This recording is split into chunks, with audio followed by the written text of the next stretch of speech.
আসসালামু আলাইকুম দর্শক, আজকে আমি ঘি তৈরি রেসিপি আপনাদের সাথে শেয়ার করব।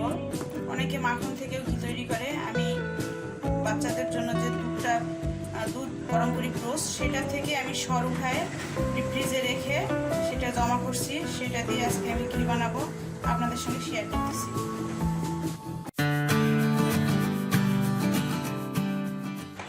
আমি এখন সরটা দিয়ে দিচ্ছি ব্লেন্ডারে একটা জগে।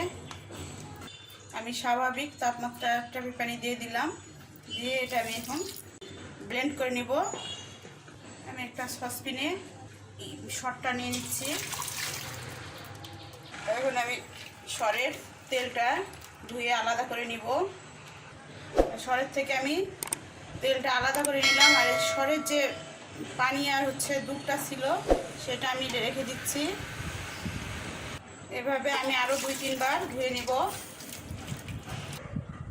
এই তো দর্শক, সরটা ধোয়ার পরে সরের যে তেলটা সেটা আমি প্যানে নিয়ে নিছি।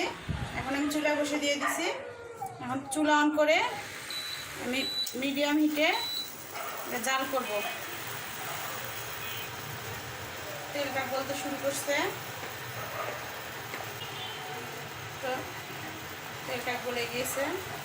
বেশি তাপ বাড়ানো যাবে না, পুড়ে লাগবে, যেন মিডিয়ামভাবে জাল করতেছি। দর্শক দেখতেই পাচ্ছেন আমার ঘি কিন্তু অটোমেটিকলি বের হতে ধরছে চুলার তাপ পাওয়ার কারণে। কিন্তু দর্শক আমার ঘিটা প্রায় রান্না হয়ে চলে আসছে।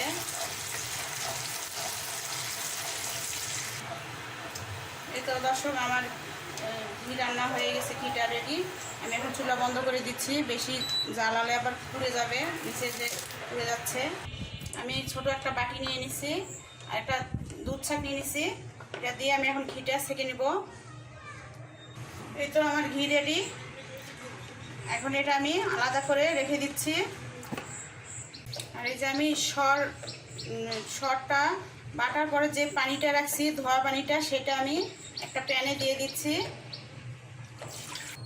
তো দর্শক আমি চুলায় সরের পানিটা দিয়ে দিচ্ছি। এখন চুলাটা অন করব মিডিয়াম হিটে। এটা আমি এখন জাল করবো বলক ওঠা পর্যন্ত।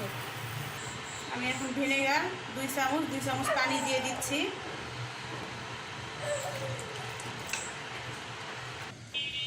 দেখেন এই যে আমি ভিনেগার দেওয়ার পর এটা ছানা কেটে গেছে।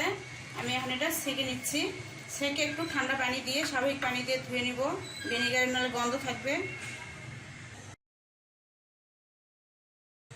এই তো ছানাটা আমার ছেঁকে নেওয়ার পর এই অবস্থা। এটা দিয়ে মিষ্টি বানানো যাবে না, এটা দিয়ে জাস্ট রুটি খাওয়া, পরোটা খাওয়া বা এমনি খাওয়ার জন্য। আর মিষ্টি বানানোর যে ছানা সেটা আমার চ্যানেলে আছে, আপনারা ইচ্ছে করলে দেখে নিতে পারেন। এখন আমি চিনি দিয়ে দিচ্ছি, 1 টেবিল চামচ চিনি দিলাম। আপনারা আপনাদের স্বাদ মতো দিবেন। ছানা যদি বেশি হয় তাহলে অবশ্যই বেশি দিতে লাগবে। আমার ছানা যেহেতু কম, আমি অল্প দিয়ে দিছি। এটা আমি ভালো করে এখন জাল করব। এই তো আমার ছানা হয়ে গেছে, আমার ছানা রেডি। এটা বাচ্চাদের খাওয়ার জন্য খুবই ভালো, বাচ্চারা রুটি বা পরোটার সাথে খায়। আর এই যে আমার ঘি রেডি। আর আমার রেসিপি যদি আপনাদের ভালো লাগে তাহলে অবশ্যই আমার চ্যানেলটা সাবস্ক্রাইব করে আমার পাশে থাকবেন। আমার ভিডিওতে একটা লাইক দেবেন, কমেন্ট করবেন, শেয়ার করবেন। আসসালামু আলাইকুম।